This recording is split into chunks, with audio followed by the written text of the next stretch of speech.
আজ তোমাদের ভক্ত তুলসীদাসের কাহিনী বলবো। হনুমান চাল্লিশার সৃষ্টিকর্তা তুলসীদাসজির নাম কে না জানে। তারই লেখা এই হনুমান চাল্লিশা পাঠ করে কত মানুষ তার অন্তরের পজিটিভ শক্তিকে উজ্জীবিত করেছে এবং আজও করে চলেছে। হনুমান চাল্লিশার নাম তো তোমরা জানো, পাঠও করো, কিন্তু কিভাবে, কোন স্থানে, কোন অবস্থায় তুলসীদাসজি এই হনুমান চাল্লিশা রচনা করেছিলেন তার কাহিনী জানো কি? না জানলে শুনে নাও এই গল্প কথা। এক বৃদ্ধ ব্রাহ্মণের মৃত্যুর পর দাহ সংস্কারের জন্য শ্মশান যাত্রীরা যখন তৈরি হচ্ছিল, ঠিক সে সময় তার সদ্য বিধবা স্ত্রী রাস্তায় দুঃখে যন্ত্রণায় হেঁটে চলেছিল।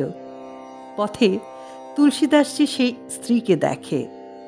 ব্রাহ্মণ স্ত্রী দুঃখী হলেও নত মস্তকে প্রণাম জানাতে ভুলে গেল না তুলসীদাসজিকে। তুলসীদাসজি তাকে সৌভাগ্যবতী ভব এই আশীর্বাদটি করলেন।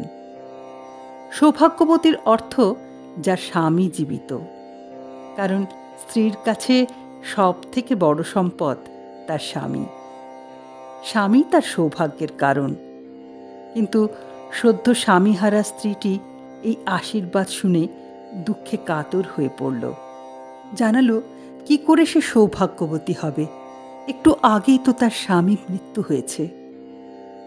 এ কথা শুনে তুলসীদাসজি বললেন, আমার মুখ দিয়ে যে কথা একবার বেরিয়ে গেছে তা কখনো মিথ্যে হতে পারে না। তখনই তিনি তার আরাধ্য শ্রীরামকে স্মরণ করতে থাকলেন। তার শ্রদ্ধা এবং ভক্তিতে প্রভু শ্রীরাম তুষ্ট হলেন। তাই ঘটল এক অলৌকিক ঘটনা। শ্মশানে তার বৃদ্ধ মৃত স্বামী ফিরে পেল তার জীবন। এমন অলৌকিক চমৎকারী ঘটনা কি আর চাপা দিয়ে রাখা যায়? শহরের বিভিন্ন প্রান্তে এ কাহিনী ছড়িয়ে পড়ল মুখে মুখে। যখন এই চমৎকারী কাহিনীর ঘটনা সেখানকার সম্রাট আকবরের কানে পৌঁছালো, তখন সম্রাট তুলসীদাসজিকে তার রাজসভায় নিয়ে আসার জন্য আদেশ দিলেন। তুলসীদাসজি সম্রাট আকবরের রাজসভায় পৌঁছালে তিনি তাকে চমৎকারী কিছু করে দেখাতে বললেন। তুলসীদাসজি বিনম্রতার সাথে জানালেন তিনি কোনো চমৎকারী পুরুষ নন, তিনি শুধু শ্রীরামের ভক্ত। তার প্রতি ভক্তি তার একমাত্র চলার পাথেয়। শ্রীরামের কথা শুনে সম্রাট তাকে আদেশ দিলেন তার প্রভু রামকে প্রকট করার জন্য। জানালেন তিনি শ্রীরামকে দেখতে চান।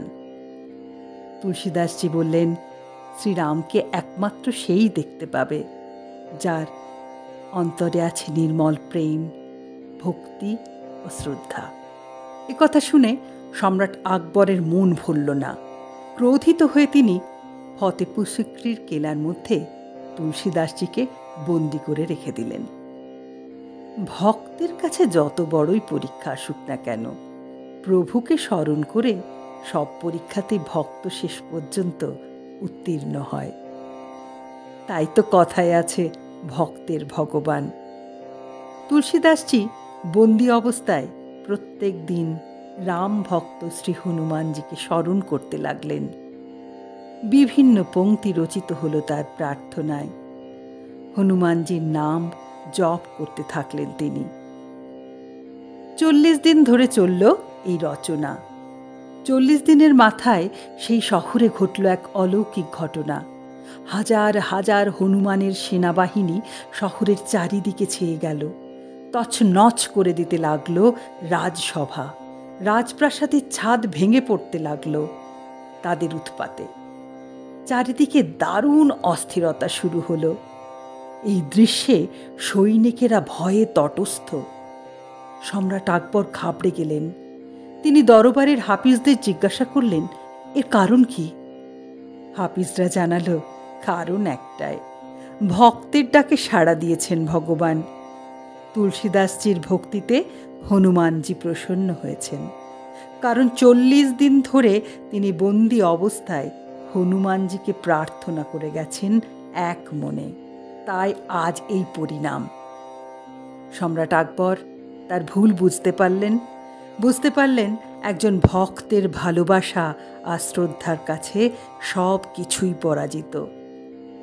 সঙ্গে সঙ্গে তিনি বন্দিগৃহ থেকে তুলসীদাসজিকে বের করে নিয়ে আসলেন এবং ক্ষমা প্রার্থনা করলেন, মুক্ত করে দিলেন তাকে।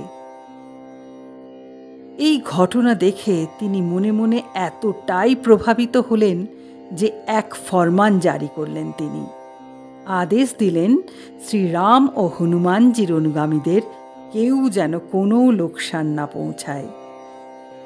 এইভাবে তুলসীদাসজির ভক্তি ও শ্রদ্ধার কাছে এক মুঘল সম্রাটও মাথা নত করলেন এবং তুলসীদাসজির এই কাহিনী বিশ্বের চতুর্দিকে ছড়িয়ে পড়ল। বন্দিগৃহে 40 দিনে হনুমানজিকে নিয়ে যে রচনা তিনি করেছিলেন সেটাই বিখ্যাত হনুমান চল্লিশা।